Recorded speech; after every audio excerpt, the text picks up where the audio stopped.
put it in words at all. But the feeling, as you really think about it, it hurts. You know, it really hurts. Oh, shit. Herbert Baker, Marshall Drawdy, and Henry Williams, all of Jacksonville, were among hundreds of boys from across Florida sent every year to the Florida Industrial School for Boys Reformatory in Marianna. Now in their 60s, the men were sent to the school when they were barely teens. The design is a place to help children turn around their troubled lives. The torture they suffered in a place called the White House and other abuse they faced at the school left them hardened for life. We were made to go into the White House, which was, it was made out of, as far as I remember, concrete bricks. And they had, in the back room, they had 2 rooms, one across from each other. And it smelled. God, did it smell in there. But then you had to stay in the room right beside it, and you had to listen to the person in front of you going through this. And you hear this boom, you know, every time they hit him, you know, something jump up, and you next. And then time you got there, you were shaking so damn bad that you just...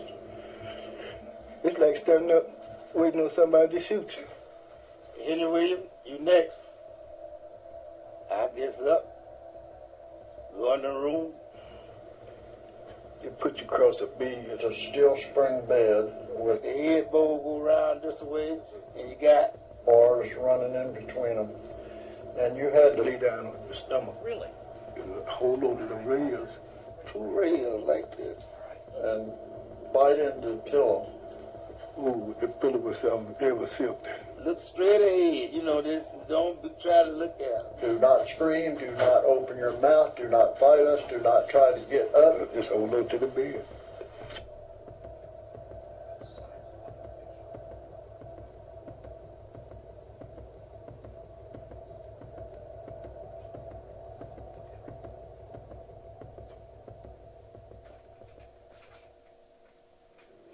It's undescribable, the pain from that strap. I mean, this was a strap like the sharpened and barber used to use. And when he brought that down on your backside, like fire, like somebody sticking fire to you, you know, and that go on. They thought that was funny. Huh? Did you see him squirm on that one? Well, I bet that felt good to him. Did you see him shake? When they got through, I had blood coming from me. Can't sit down. I had to come back and get in the shower and just let the hot water peel off my underwear. It stuck to my skin. And that's a monster experience.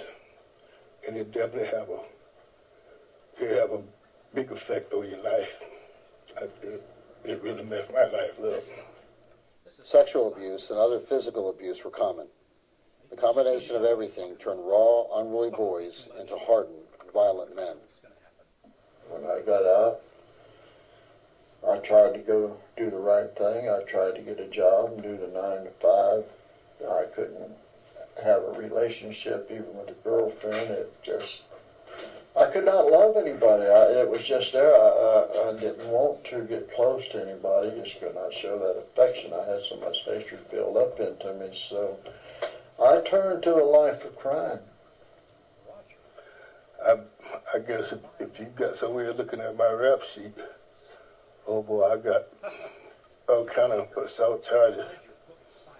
I ended up going back to prison 9 times, all told. I lived a hell of a life, you know, before I finally woke up. I've been through a whole lot, and I carried other people through a whole lot without the second thought. So it's all stemmed from the start right there in that reform school. I believe if you'd have been treated like a human instead of a piece of dung, my life would have been different. I wouldn't have got out trying to take my hatred out of society. What if what if things like that had never came to me like it did in my life? What could I have done? You know what I mean? Cause your life destroyed. What could I have done if this here wasn't forced on me? I wish all of them could be punished like anybody else be punished to do that to children, because they were grown and they knew what they were doing. And you are never going to forget the things they did to you. It's always going to be with you. Try not really think about it. Ain't nothing you must brag about or talk about. You know, as the man you're supposed to be, and knowing that you had to go through what you went through, you think about how could it be? Why?